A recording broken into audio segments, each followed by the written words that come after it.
the intelligence artificial and his relation with the architecture, particularly the sensitive architecture.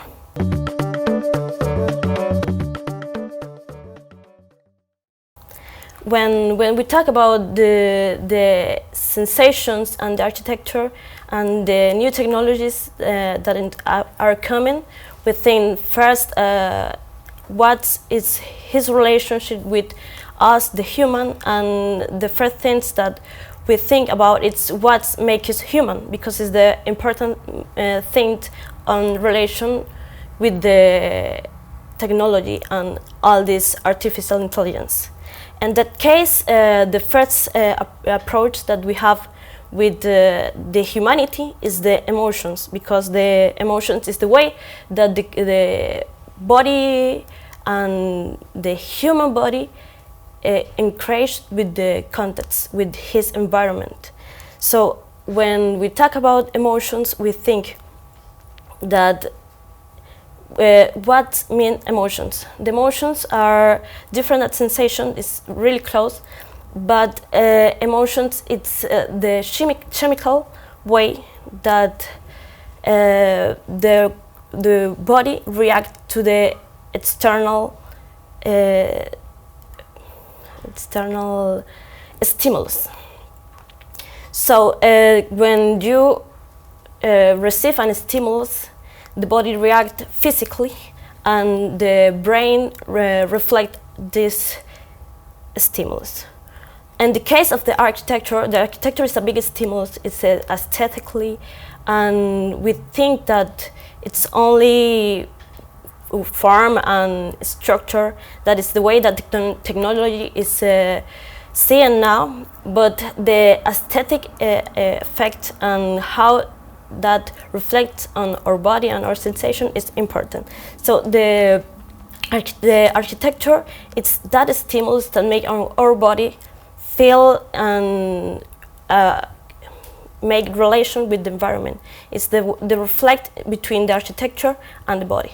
Now, when we see that big famous architecture that makes us feel comfortable, we think what makes that architecture so special.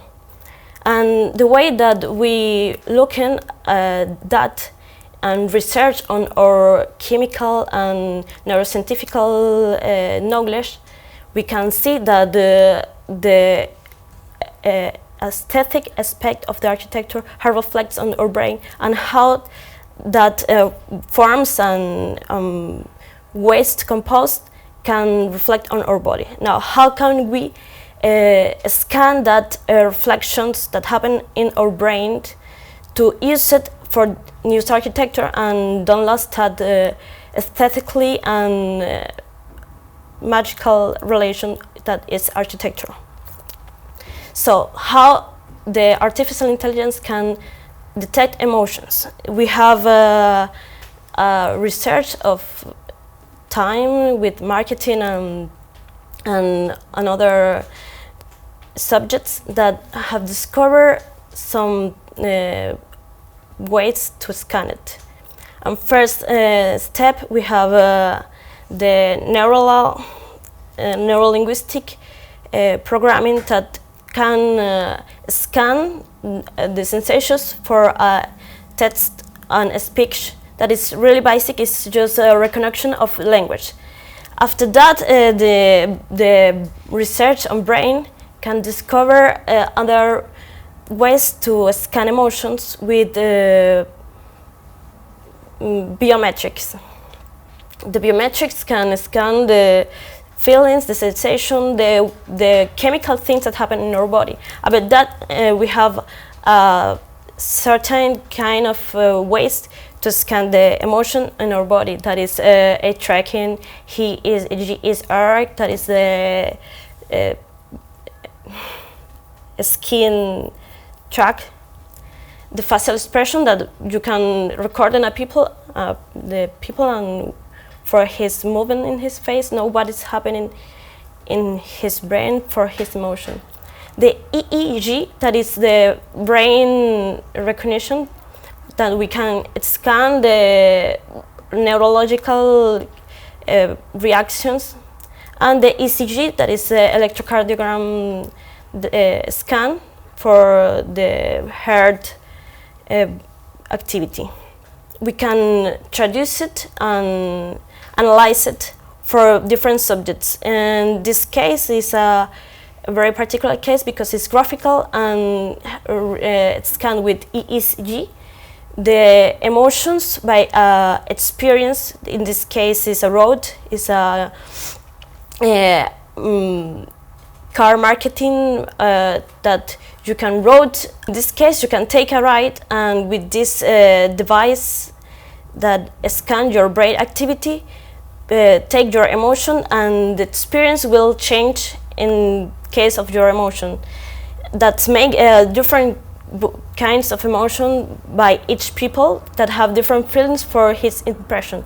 That can give us an approach of how different people can give us different experience and how that can be traduced in different spaces.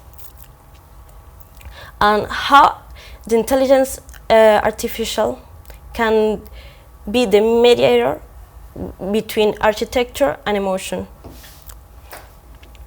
The body is the base of all the sensations, all the emotions, and when you scan it, you have the database for traducing between architecture and emotion, doing that relationship, and with that you can focus in the architectural process. And at a beginning, you can scan the experience of the people with different memorable architecture for our first database. After that, you can do the relation between the good architecture, the relationship between the people feelings and the architecture, the materials, and that is the base for the process of architecture. After that, we can do a feedback. We can do a feedback at the architecture. We have all the process of architecture. At the beginning, do the conception, the analysis of the information, and you can pass all that information for this system. At the end, you have with also the artificial intelligence plan, an architectural plan that it's constructed, and at the end you have a final product that can be also being scanned and do the review of that architecture. You can have 3 steps for analyzing the relationship between architecture and emotion. This first step of the references of the past architecture. You can have the future when you have the architecture ready, and in between you have the process of design of the architecture, when you can also with the 3D representation and the virtual reality check and scan the reaction of the people with the project before being constructed. And at the end, it's an approach of the future of architecture. You can have a space, an architecture changeable, transformable, that have relationship with the feeling of the people. That's a way that you can rethink the way that we do architecture, because that will be an architecture changeable, that will be with the technologies, with the future of the space, because the space of the future are changeable, renewable with the technologies.